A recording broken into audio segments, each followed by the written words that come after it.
December 1991, shorthand Tamil senior grade. Get ready for the dictation. 10 seconds. 5 seconds. Start.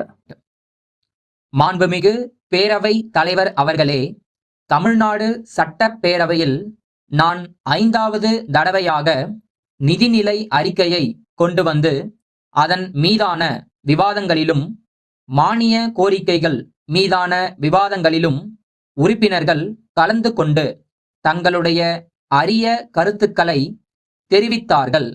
அவற்றுக்கெல்லாம் சம்பந்தப்பட்ட அமைச்சர்கள் அவ்வப்போது விவரமாக பதில் அளித்தார்கள். இன்று கொண்டுவரப்பட்டுள்ள நிதி ஒதுக்க மசோதாவும் இப்போது நிறைவேறும் நிலையில் உள்ளது என்பது பற்றி நான் உண்மையிலேயே மகிழ்ச்சி அடைகிறேன். இந்த 5 ஆண்டு காலத்தில் மக்களுடைய வாழ்வு வளம் பெறுவதற்கேற்ற வகையில் புதிய புதிய திட்டங்கள் நிறைவேற்றப்பட்டிருக்கின்றன என்பதை எல்லோரும் அறிந்திருப்பார்கள்.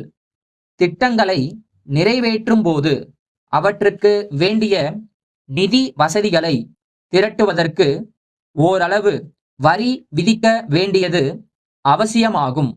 வரியே இல்லாத நிதி நிலை அறிக்கையை கொண்டு வந்தால் பொதுவாக எல்லோரும் வரவேற்பார்கள் என்றாலும் ஆண்டுக்காண்டு மக்களுக்கு மேலும் மேலும் வசதிகளை பெருக்க வேண்டும் என்ற குறிக்கோளை அடைய முடியாமல் போய்விடும் என்பதை உறுப்பினர்களுக்கு நினைவுபடுத்த விரும்புகிறேன். வரி விதிப்பை பொறுத்தவரையில் வசதி படைத்தவர்களிடமிருந்து ஓரளவு வரிகளை பெறும் வகையிலும் வறுமை கோட்டிற்கு கீழே இருக்கும் மக்களுக்கு வரி சுமை இல்லாத வகையிலும் இந்த அரசு கொள்கை ஒன்றை பின்பற்றி வருகிறது என்பதை இங்கே சுட்டிக்காட்ட விரும்புகிறேன். என்னை பொறுத்தவரையில் பொதுவாக சட்டமன்ற உறுப்பினர்களுடைய கருத்துக்களுக்கும் ஆலோசனைகளுக்கும் முதலிடம் அளித்து பரிசீலிக்க வேண்டும் என்று விரும்புகிறேன்.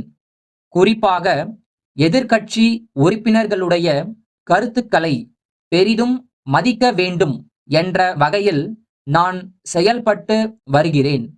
உறுப்பினர்களாகிய நாம் எந்த வகையில் சட்டமன்றத்தில் செயல்படுகிறோமோ அந்த வகையில்தான் நிர்வாகம் அமைய முடியும் என்பதை கருத்திற்கு கொண்டு அதற்கேற்றவாறு பணியாற்ற வேண்டும் என்று கேட்டுக்கொள்கிறேன்.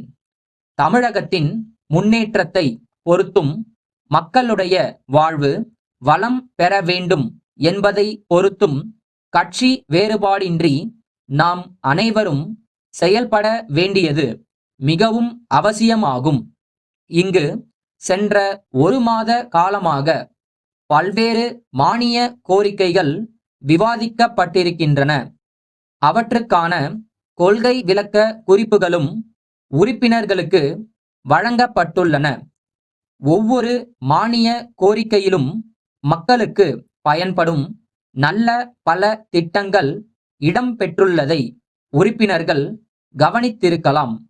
அவற்றையெல்லாம் சிறந்த முறையில் பயன்படுத்தி தங்களுடைய பொருளாதாரத்தை உயர்த்தி கொள்ளும்படி மக்கள் மத்தியில் எடுத்து சொல்ல வேண்டுமென்று கேட்டுக்கொள்ள விரும்புகிறேன். அடுத்த நிதியாண்டில் தமிழகத்தில் பல்வேறு திட்டங்களுக்காக நாம் கோரி இருந்த தொகைக்கு திட்டக்குழுவும் மத்திய அரசும் இசைவளித்து இருக்கின்றன என்கிற மகிழ்ச்சிகரமான செய்தியை இங்கே கூறிக்கொண்டு மாண்புமிகு பேரவை தலைவர் அவர்களுக்கு நன்றி கூறி உரையை முடித்துக் கொள்கிறேன். கரூரில் ராஜன் சாலையில் உள்ள அம்புஜம் அச்சகத்தின் மேலாளர், மதுரை மேல மாசி வீதியில் உள்ள நாதன் கூட்டமைப்புக்கு 6/11/1980 தேதியிட்டு எழுதிய கடிதம். அன்புடையீர். கேலண்டர், டைரி, சுவரொட்டி போன்றவற்றை பல வண்ணங்களில் கவர்ச்சிகரமாக அச்சிட்டு தருவதில் நாங்கள் புகழ் பெற்றிருக்கிறோம் என்பதை உங்களுக்கு தெரிவித்துக் கொள்ள விரும்புகிறோம். சென்ற 30 ஆண்டுகளாகவே நாங்கள் இத்துறையில் நல்ல அனுபவம் பெற்றிருக்கிறோம். தமிழ்நாட்டில் முன்னணியில் உள்ள நிறுவனங்கள் பலவற்றுக்கு இவை போன்றவற்றை நாங்கள் ஆண்டுதோறும் அச்சிட்டு வழங்கியுள்ளோம். அண்மையில் புத்தாண்டு பிறக்க இருப்பதால் கேலண்டர், டயரி போன்ற உங்களுடைய தேவைகளை நாங்கள் நிறைவு செய்ய விரும்புகிறோம்.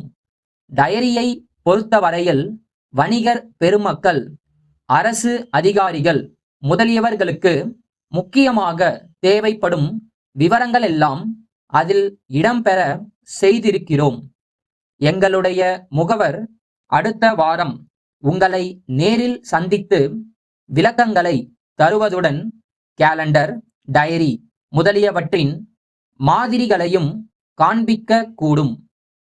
அவருடன் கலந்துரையாடி தங்கள் தேவைகளை குறிப்பிட்டு எழுதி அனுப்ப கோருகிறோம். தங்கள் நம்பிக்கையுள்ள